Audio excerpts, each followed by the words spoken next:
Hello à tous, j'espère que vous allez bien. Merci de votre fidélité à suivre Pépé Soupe. Bienvenue dans l'actualité.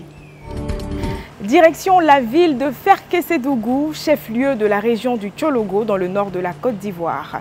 À la rencontre de Drissa Soro. Il est vendeur de pneus depuis 10 ans. Il nous raconte dans ce reportage ses défis, son quotidien. Soro Drissa, 34 ans et demi, marié et père de 2 enfants. Lui que vous voyez là, son affaire de pneus. Son affaire de pneus là, ce moment là, c'est Dieu ce qui sait. Bah là, son amour avec le pneu là, ça date pas d'aujourd'hui, hein. C'est qu'il a vu ce vilain petit manchot noir là. À tel point que là, ça fait plus de 10 ans qu'il est dans le pneu là. C'est-à-dire qu'il là, il vit de pneus. Bon tiens, écoutez notre pneumatique. Moi, le pneu, c'est une question d'amour.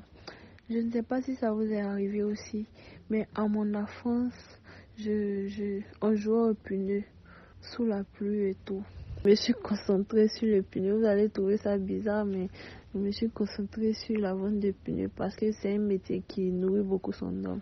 D'abord, c'était les petits pneus, mais après, comme mon garage est situé non loin de la gare des voitures qui a des grosses voitures là.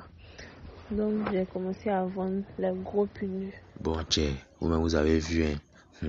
Quand on dit vivez de ce que vous aimez là, on dirait que là, c'est Drissa ils ont fait pour parler. Tellement son histoire d'amour avec son travail là est forte.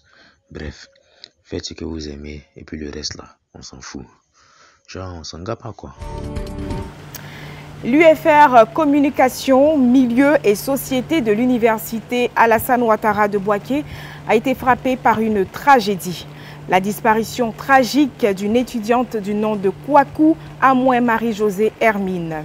Sortie de chez elle le 17 novembre dernier pour faire des courses, la jeune fille ne se doutait pas que le moto-taximètre qui la transportait quotidiennement allait l'arracher pour toujours au commun des mortels.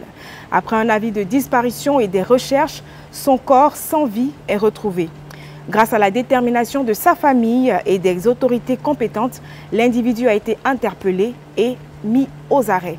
Une marche à l'honneur de Hermine a été organisée par les étudiants de l'université de Bouaké pour lutter contre les violences basées sur le genre.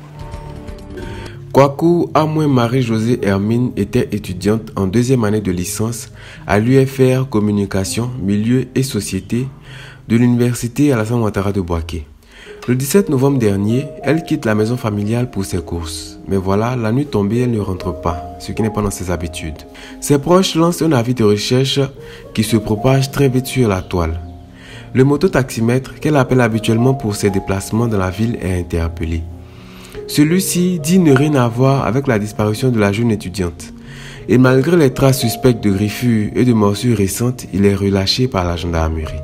Le 22 novembre, sous la pression des parents, il est de nouveau interpellé, mais cette fois-ci par la préfecture de police. Mis en garde à vue, il avoue enfin le crime. Le 25 novembre, dans la soirée, le corps sans vie de Marie-Josée Hermine est retrouvé gisant dans une maison inachevée à Brouklo, un quartier de Bouaké. Cette histoire inédite a indigné ses camarades étudiants qui n'ont pas hésité un seul instant à organiser ce samedi 4 décembre une marche depuis les 2 campus de l'université jusqu'au tribunal de première instance de Bouaké pour réclamer justice et protester contre les violences basées sur le genre. Le programme des obsèques de Hermine est le suivant. Veillée religieuse et traditionnelle à Brouklo Métro le 17 décembre, suivi de la levée de corps et de l'inhumation samedi 18 décembre au cimetière de Brouklo Village. La société de transport UTB est reconnue en Côte d'Ivoire pour le transport des usagers d'une région à une autre. UTB a une bonne nouvelle pour vous aujourd'hui. Elle a développé une autre sous-branche. Il s'agit du service courrier. Amédée Pierre Conan, responsable courrier d'UTB de Bouaké, nous explique en détail le mode de fonctionnement de ce service. Reportage.